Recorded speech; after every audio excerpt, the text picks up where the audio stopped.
देणगी चोरी प्रकरणी 8 जणांना अटक। मंदिर ट्रस्टचे महासचिव चंपत राय यांचे निकटवर्तीय रमाशंकर यादव यांना अटक। पोलिसात सर्व आरोपींना न्यायालयात हजर करणार।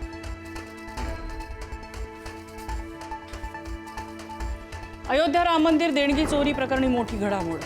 राम मंदिर ट्रस्टचे महासचिव चंपत राय यांचा राजीनामा। राम मंदिर ट्रस्टचे सदस्य अनिल मिश्रा यांचाही राजीनामा।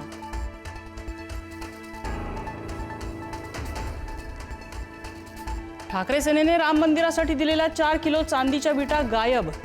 खासदार संजय राऊतांचा आरोप। उद्धव ठाकरेंकडून 1 कोटी रुपयांपेक्षा जास्त किमतीच्या विटा दान। त्या विटांचं काय केलं, राऊतांचा सवाल।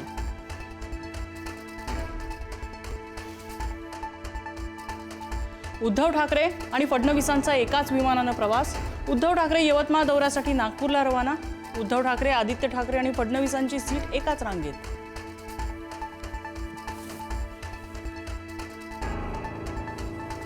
धनंजय मुंडेंनी बीड हत्याकांडातील मृत विलास घुले यांच्या कुटुंबियांची घेतली भेट। आरोपी पोलिसांचा लाडका आहे का, मुंडेंचा खासदार बजरंग सोनवणेंच्या पुत्राकडे रोख।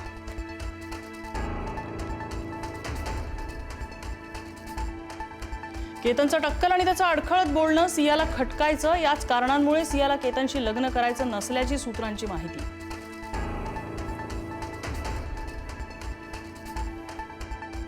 सिया दोषी आढळली तर तिलाही लोहगडावरून ढकलून द्या, सियाच्या आई वडिलांची संतप्त प्रतिक्रिया।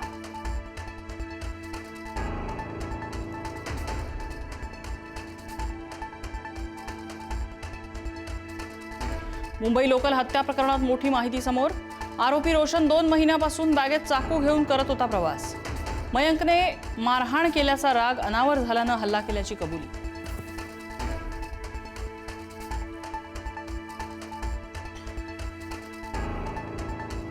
पुण्यातल्या कार्यक्रमात अभिमन्यू पवार आणि मेधा कुलकर्णी यांच्यात पहिल्या रांगेत बसण्यावरनं नाराजी नाट्य।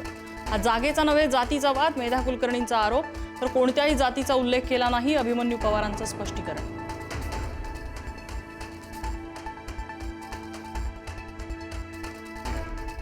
मालाडमधील जैन समाजानं घेतली राज ठाकरेंची भेट।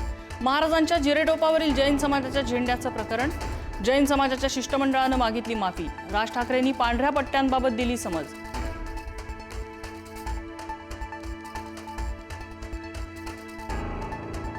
मनसे अध्यक्ष राज ठाकरेंनी टोचले पदाधिकाऱ्यांचे कान। घरात बसून राहू नका, विभागाध्यक्ष ढिम्म बसून राहू नका, पायाला भिंगरी लावून फिरा, राज ठाकरेंच्या सूचना।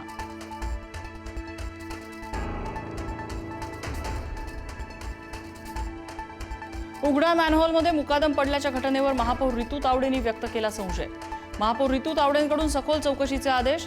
कर्मचारी आणि अधिकाऱ्यांचे जबाब नोंदवले जाणार।